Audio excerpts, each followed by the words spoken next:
बिहार में भी आज हिंदुत्व की राजनीति बड़ा मुद्दा बन गई। बागेश्वर धाम वाले धीरेन्द्र शास्त्री के दौरे से आरजेडी और कांग्रेस के नेता नाराज हो गए। आरजेडी के नेताओं ने धीरेन्द्र शास्त्री को पाखंडी, ढोंगी, समाज में जहर घोलने वाला, बीजेपी का एजेंट, न जाने क्या क्या कह दिया। आरजेडी के एक नेता ने तो धीरेन्द्र शास्त्री को पकड़कर जेल में डालने की मांग कर डाली। मजे की बात है कि धीरेन्द्र शास्त्री इस तरह के हमलों से परेशान होने के बजाय बयान देने वालों को जवाब दे रहे हैं।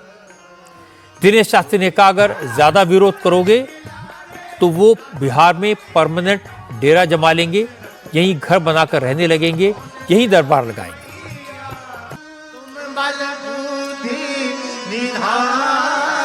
धीरेन्द्र शास्त्री की बात आपको सुनवाऊं, इससे पहले आरजेडी के नेताओं का गुस्सा आपको दिखा देता हूं।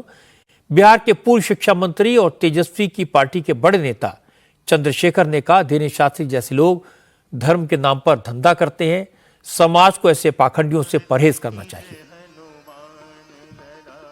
अरे कौन सा बागेश्वर बाबा, शंकराचार्य तो जवाब दे दिया ना अभी मुक्तेश्वर आनंद उनको, जो कह रहे थे कि वहां मोक्ष मिलता है, तो मोक्ष क्यों नहीं प्राप्त कर लिया।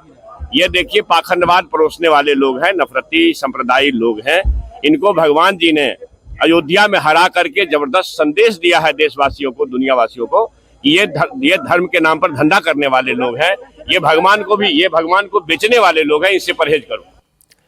इसके बाद आरजेडी के विधायक मुकेश रोशन ने तो धीरेन्द्र शास्त्री को गिरफ्तार करके जेल में डालने की मांग कर डाली।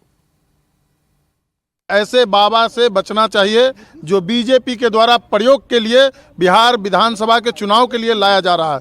जातीय उन्माद, धार्मिक उन्माद फैलाने का ये लोग काम करते हैं। ऐसे बाबा को गिरफ्तार कर करके और जेल में भेज देना चाहिए। और जब जब चुनाव आता है तब आप लोग आते हैं भाई बिहार, उससे पहले काहे नहीं आते हैं।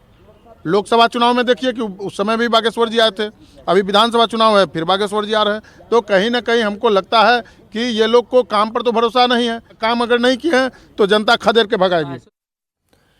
लेकिन बाबा बागेश्वर को आरजेडी के नेताओं के विरोध की कोई फिक्र नहीं है। धीरेन्द्र शास्त्री ने आरजेडी के नेताओं से कहा, अभी तो सिर्फ 5 दिन के लिए बिहार आए हैं, लेकिन अगर ज्यादा विरोध करोगे तो बिहार में धूनी रमा लेंगे, बिहार में मठ बनाकर रहने लगेंगे। बहुत लोगों को बिहार आने पर, हमारे आने पर बहुत पेट दर्द होता है। एक बात हम निवेदन, कथा तो करेंगे पर हम पहले ही एक बात निवेदन कर दें। और पूरे देश में हम जा रहे हैं, कोई नई बात थोड़ी है, पूरे देश में जा रहे हैं। तो जिनको भी हमारे बिहार आने से बुरा लगा हो और जिन्होंने भी जो भी कहा हो, सेम टू यू। और आज से 5 दिन तक हम अभी यहां कथा करेंगे। आप हमें ज्यादा रोकोगे, हम फिर कथा करेंगे। आप हमें और रोकोगे, हम और कथा करेंगे। आप हमें और रोकोगे, हम यहीं मठ बनाएंगे।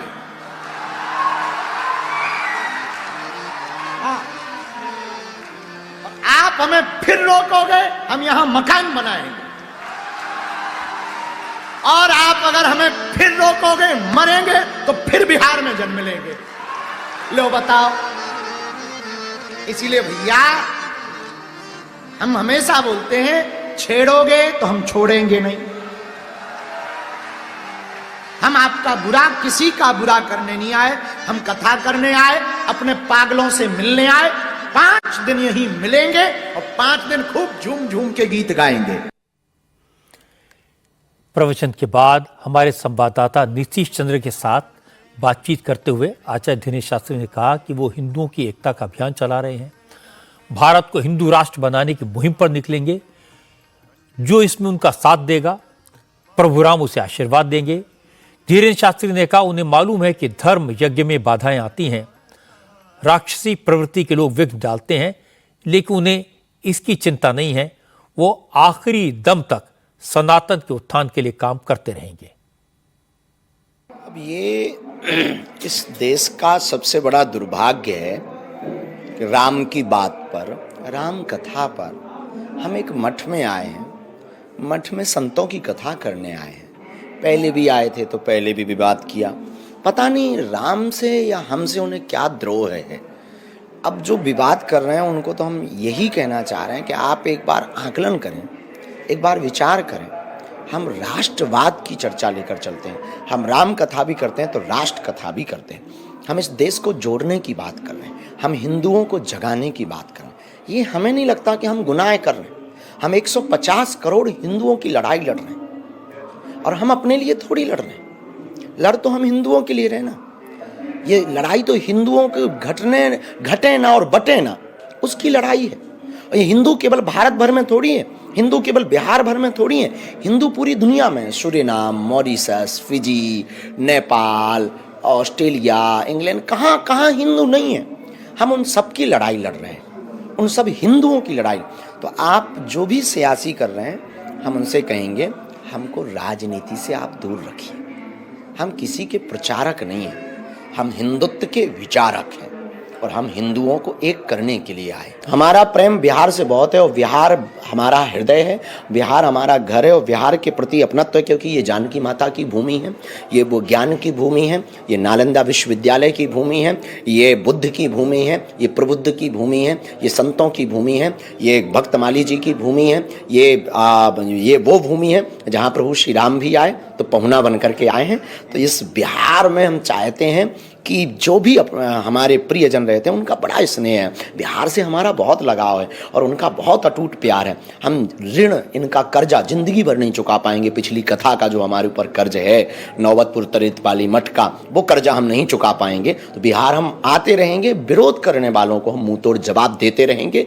वो ज़्यादा विरोध करेंगे तो हमने कहा था कि हम यहाँ मठ भी बनाएंगे, फिर यहाँ रहेंगे भी। लेकिन एक बात तय है, हिंदू राष्ट्र बनेगा अगर भारत, तो बिहार का क्रम सबसे अव्वल होगा, हमारे बुंदेलखंड से भी। एक बात तो बिल्कुल साफ है कि बागेश्वर धाम वाले बाबा की बिहार में उपस्थिति से आरजेडी के नेता काफी बेचैन हैं। आचार्य धीरेन्द्र शास्त्री हिंदुओं की एकता की बात करते हैं, सनातन मानने वालों को आपस में मिलकर रहने का संदेश देते हैं। आरजेडी के नेताओं को इसमें बटेंगे तो कटेंगे की गूंज सुनाई देती है। उन्हें लगता है कि चुनाव में नुकसान हो सकता है, इसीलिए वो इतने परेशान हैं और बाबा को जेल में डालने की बात कह रहे हैं। पर मैं आचार्य धीरेन्द्र शास्त्री को जानता हूं, वो डरने वालों में से नहीं है।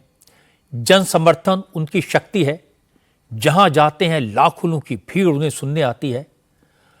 अगर उन्हें ज्यादा छेड़ा गया तो वो बिहार में वाकई में खूंटा डालकर बैठ जाएंगे और फिर उनसे पार पाना मुश्किल हो जाएगा।